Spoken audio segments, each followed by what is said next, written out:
प्रेक्षकांनो नमस्कार. आपण बघतोय आनंदीचा आजचा म्हणजेच 5 तारखेचा एपिसोड. एपिसोडच्या सुरुवातीला हा विद्याधर इथे शलाकाकडे आला या आणि म्हणत असतो, "होळी रे होळी, पुरणाची पोळी, युगंधरच्या पोटात बंदुकीची गोळी, डिशक्याव" असं करून चाललंय. ही शलाका काही लूक देत नाहीये, पण हा विद्याधर म्हणतोय, "शलाका, अगं पोरांनी युगंधरवर असा काही अविश्वासाचा बॉम्ब फोडलाय नव्हं? बाप रे बाप! अगं तुला खरं सांगतो, त्या दिवशी किती तू बघायला पाहिजे होतीस बघ. त्या बाप-लेकांमध्ये अशी काय अविश्वासाची भिंत उभी केली हा, की या जन्मात तरी ती कुणी पाडू शकणार नाही बघ. आणि असं म्हणत हा नाचायला चालू करतो. ढिंकी-चिकी, ढिंकी-चिकी करत. तर शाला काय त्याने म्हणते, "विद्याधर, हे नाचणं बंद कर आणि जरा तुझ्या डोक्याची दारं ना उघड. तू चिठ्ठी बदलून मुलांमध्ये आणि बापामध्ये गैरसमजाची भिंत उभी केलीस. मला मान्य आहे. पण तुला इतकी साधी गोष्ट कशी काय नाही कळली, की ही मुलं उद्या आनंदीला गाठणार जाब विचारायला?"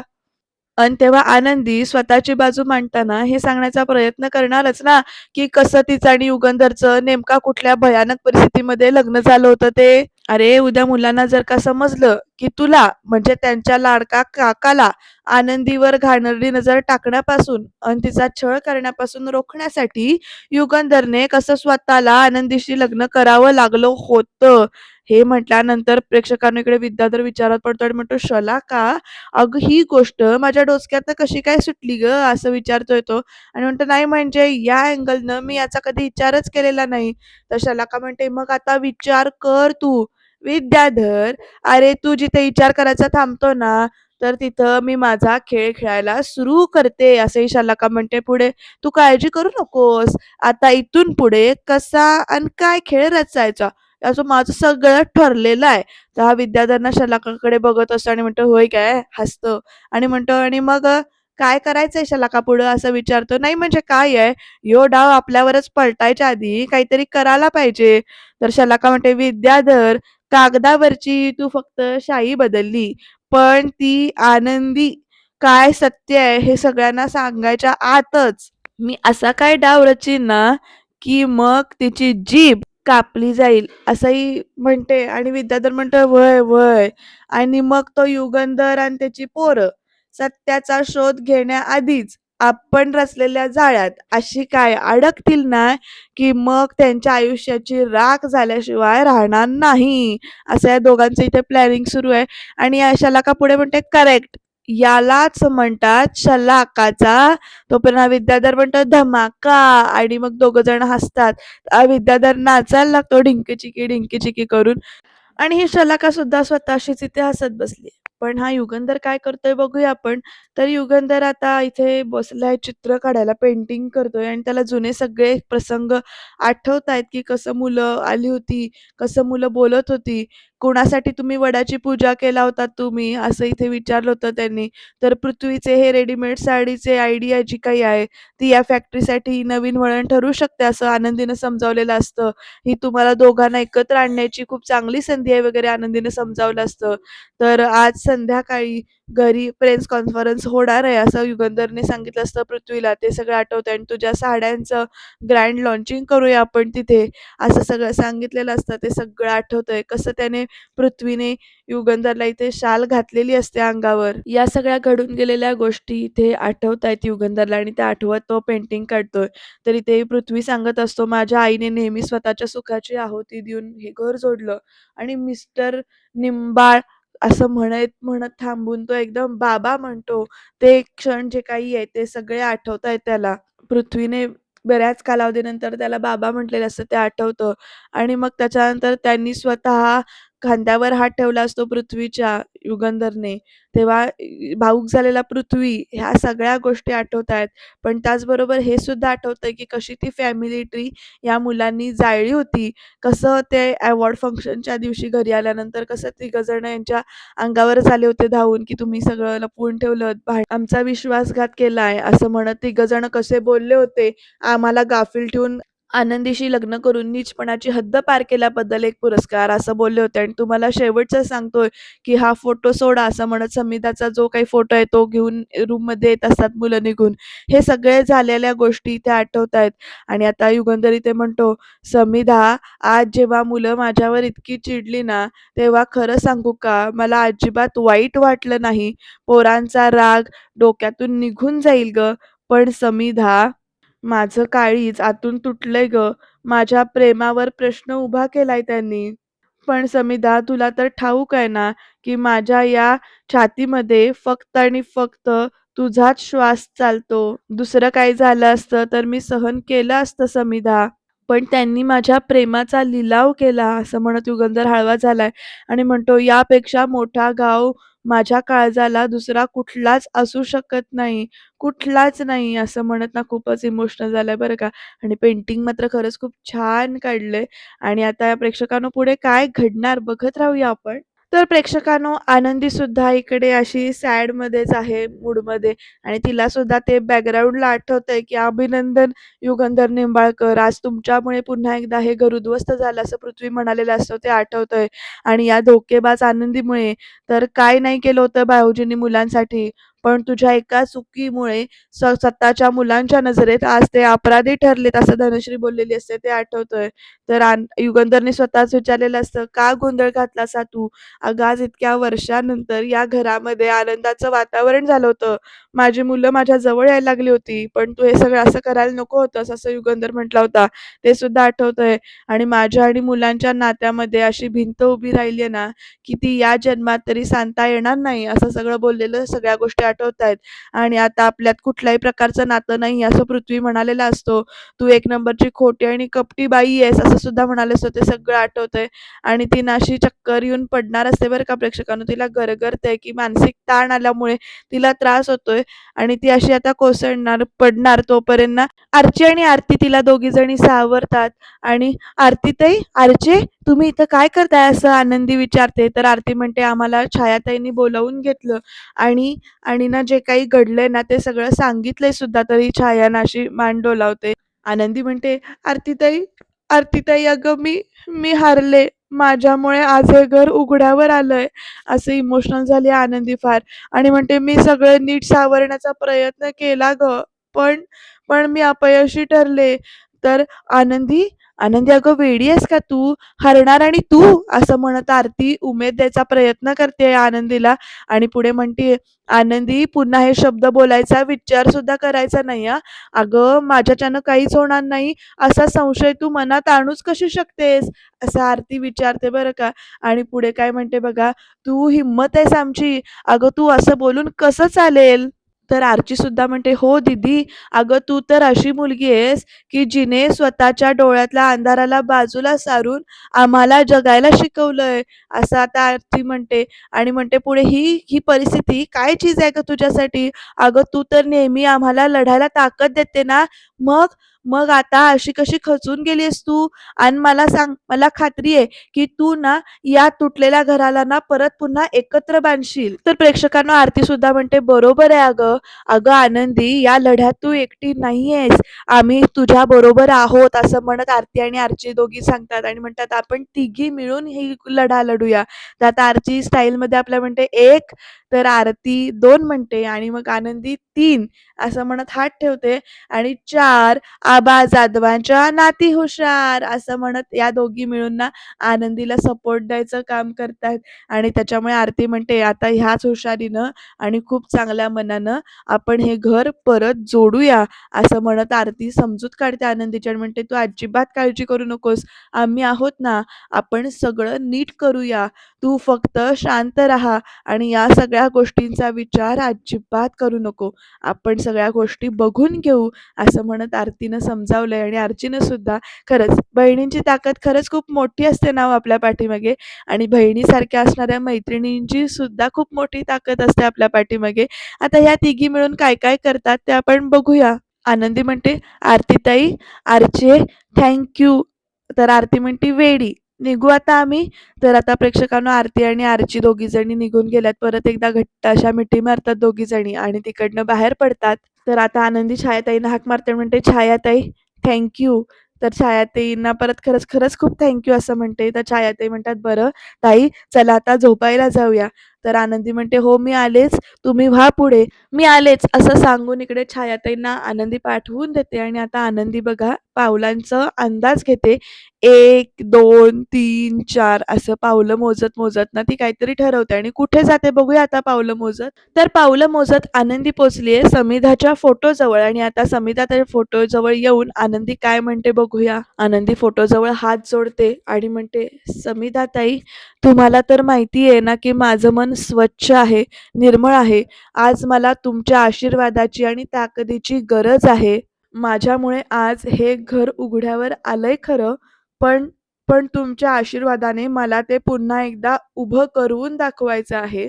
तुमचा आशीर्वाद माझ्यावर कायम ठेवा, कायम असू द्यात, अशी प्रार्थना आनंदी करत असते. पण तेवढ्यात तिथे पाठीमागून हा विद्याधर येतो आणि आता विद्याधर काय म्हणतोय बघा, "ए येडे!" आनंदीला हाक मारत म्हणतो, "अगं त्या निर्जीव फोटोसमोर कसलं गाऱ्हाणं मांडायला लागलेस? तो काय भिंतीवरचा फोटो तुला आधार देणार आहे?" तर इकडे आनंदी म्हणते, "फोटो निर्जीव असला तरी त्या फोटोमधील माणसाच्या भावना, विचार आणि संस्कार या तिन्ही गोष्टी अजूनही जिवंत आहेत ना." हे ऐकून विद्याधर तोंड वाकडं करतोय, पण आनंदी पुढे म्हणते की आणि हेच संस्कार माझी ताकद बनतील, हे घर पुन्हा पुन्हा एकदा उभं करण्यासाठी. तर विद्याधर विचारतो, "होय काय? अगं तुझ्यामुळंच हे घर रस्त्यावर आलंय," असं परत म्हणतो. "आणि कसले विचार आणि कसली ताकद?" तर आनंदी म्हणते, "हे घर माझ्यामुळे रस्त्यावर नाही आलंय, तर रस्त्यावर आले ते तुमच्या कपटाचे खेळ रस्त्यावर आलेत आणि हा खेळ आता संपलेला आहे. कारण माझी लढाई आता सुरू झालेली आहे." तर विद्याधर लगेच म्हणतो, "हो, हो, हो, लढाई अगदी. तर अगं डोळ्यासनी काही दिसत नाही तुझ्या, हातात फुटकी कवडी नाही आणि बाई चालली लढाई लढायला," असं विद्याधर म्हणतो. तर इकडे आनंदी म्हणते, "पैशांच्या जोरावर माणसं विकत घेता येतात, पण सत्याच्या मागे स्वतः देव उभं राहतो." विद्याधर सर, आता मी तुम्हाला हरवून दाखवणारच आणि या घरात तुम्हाला एकटं पाडून सुद्धा दाखवणार मी, असं आनंदी आता म्हणते बरं का या विद्याधरला. विद्याधर पुढे म्हणतो, "होय काय? अगं पण डोळ्यात अंधार आहे तुझ्या आणि चालले ढगाला मिठी मारायला आणि हे असलं भयंकर डायलॉग तुला लिहून कोण देतंय गं? नाही म्हणजे कोणी डायलॉग रायटर वगैरे ठेवलायस काय तू?" तर आनंदी म्हणते, "हे तर काहीच नाही हो. माझा सर्वात भारी आणि शेवटचा डायलॉग मी तेव्हाच बोलेन, जेव्हा तुम्ही स्वतः तुमचं नाक माझ्या पायावर घासाल." आणि प्रेक्षकांनो, हे वाक्य जेव्हा आनंदी म्हणते, तेव्हा विद्याधर बघा कसा डोळे फाडून-फाडून बघतोय आनंदीकडे आणि म्हणतोय, "मी आणि तुझ्या पायावर डोकं ठेवणार? हे, अगं ए, हे तुझं स्वप्न कधीच पूर्ण होणार नाही." तर आनंदी म्हणते, "स्वप्न नाही, हा माझा शब्द आहे, शब्द." आणि हे म्हणताना आनंदी काय करते बघा प्रेक्षकांनो, आपला पदर ना असा कमरेला खोचते बरं का जोरात आणि असं दाखवते आणि इथे विद्याधर पण असा बघत उभा राहिलाय. आनंदी पुढे म्हणते, "आणि तो दिवस मी तुम्हाला नक्की दाखवेन, जेव्हा तुम्ही तुमचं नाक माझ्या पायावर घासाल आणि तेव्हा तुम्हाला कळेल, की एका अंध स्त्रीचा डोळस स्वाभिमान." वाह! आनंदी वाह! पेटून उठले बरं का. तर विद्याधर सुद्धा म्हणतोय, "वाह!" तर आता हाताची घडी घालत म्हणतो विद्याधर, "बघूया की तुझा ह्यो स्वाभिमान किती दिवस टिकतोय ते." असं विचारतो हा विद्याधर आता आणि आनंदी सुद्धा त्याच टेन्शनमध्ये उभी आहे. प्रेक्षकांनो, बघायला मज्जा येणार आहे, त्यामुळे तुम्ही चॅनलला सबस्क्राईब करायला अजिबात विसरायचं नाही. आनंदी तर पदर खोचून उभी आहे. आता कसं काय जुळवून आणणार आहे ते बघत राहणं मात्र इंटरेस्टिंग ठरणार आहे. तर प्रेक्षकांनो, दुसऱ्या दिवशीची सकाळ उजाडली आणि आता माई आनंदीच्या जवळ येत म्हणतायत, की "अगं आनंदी, अगं आनंदी, हे बघ काल रात्रीपासून तिन्ही मुलांनी स्वतःला खोलीत कोंडून घेतलंय गं. एकानेही खोलीच्या बाहेर पाऊल टाकलेलं नाहीये, की एकानेही अन्नाचा कण सुद्धा घेतलेला नाही. माझा जीव तिळतिळ तुटतोय गं." तर आनंदी म्हणते, "माई, माई तुम्ही जरा धीर धरा आणि असा कुठलाही वाईट विचार मनामध्ये आणू नका.